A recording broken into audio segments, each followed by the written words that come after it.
সমুদ্র নীরব, বিশাল। এই নীরবতার মাঝেই লুকিয়ে আছে অদ্ভুত এক চাপ। একটা জাহাজ থেমে গেছে। শুধু জাহাজ না, মনে হচ্ছে একটা দেশের চলার গতি থেমে গেছে। বাংলাদেশের একটি বাণিজ্যিক জাহাজ স্বাভাবিকভাবে যাত্রা করছিল। সবকিছু ঠিক ছিল, রুট ঠিক, পরিকল্পনা ঠিক, সময় ঠিক। কিন্তু হঠাৎ সামনে এসে থেমে গেল বাস্তবতা। কারণ সামনে ছিল পৃথিবীর সবচেয়ে গুরুত্বপূর্ণ জলপথ, হরমুজ প্রণালী। এই প্রণালী শুধু সমুদ্রের একটা রাস্তা না, এটা পৃথিবীর অর্থনীতির ধমনী। এখান দিয়ে যায় বিশ্বের প্রায় 20% তেল। মানে এখানে কিছু থেমে গেলে শুধু একটা দেশ না, পুরো পৃথিবী প্রভাবিত হয়। হঠাৎ আসে একটা বার্তা, অনুমতি নেই।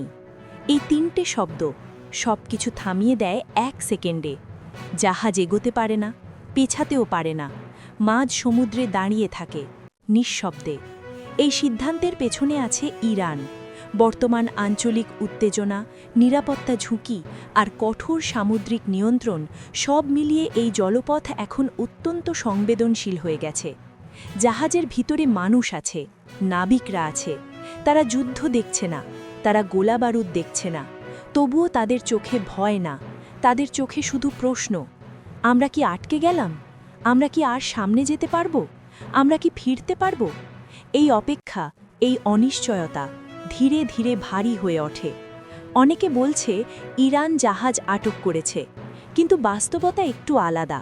জাহাজ জোর করে ধরা হয়নি, কিন্তু তাকে চলার অনুমতিও দেওয়া হয়নি। এই মাঝামাঝি অবস্থাই সবচেয়ে কঠিন। না সামনে যাওয়া যায়, না পুরোপুরি ফিরে আসা যায়। এই ঘটনার পর বাংলাদেশ সরকার দ্রুত নড়েচড়ে বসে। কূটনৈতিক যোগাযোগ শুরু হয়। উদ্দেশ্য একটাই, জাহাজের নিরাপদ চলাচল নিশ্চিত করা। সরকার জানায় জাহাজ নিরাপদ, নাবিকরা সুস্থ। আলোচনা চলছে দ্রুত সমাধানের জন্য। কিন্তু এই ঘটনা শুধু একটা জাহাজের না, এটা অনেক বড় বাস্তবতার অংশ। কারণ এই প্রণালী দিয়ে শুধু জাহাজ যায় না, এখান দিয়ে যায় বিশ্ব অর্থনীতির বড় অংশ। এখানে সামান্য থেমে যাওয়া মানে হাজার মাইল দূরের বাজারে চাপ পড়া। সমুদ্র থেমে থাকে না, সময় থেমে থাকে না, তবুও কখনো কখনো একটা জাহাজ থেমে যায় অদৃশ্য নিয়মের কারণে, অদৃশ্য সিদ্ধান্তের কারণে। আর সেই থেমে যাওয়া আমাদের মনে করিয়ে দেয় আজকের পৃথিবীতে সব যুদ্ধ গোলাবারুদের না। কখনো কখনো একটা অনুমতি, একটা সিদ্ধান্ত, একটা না, একটা পুরো যাত্রাকে থামিয়ে দিতে পারে নিঃশব্দে।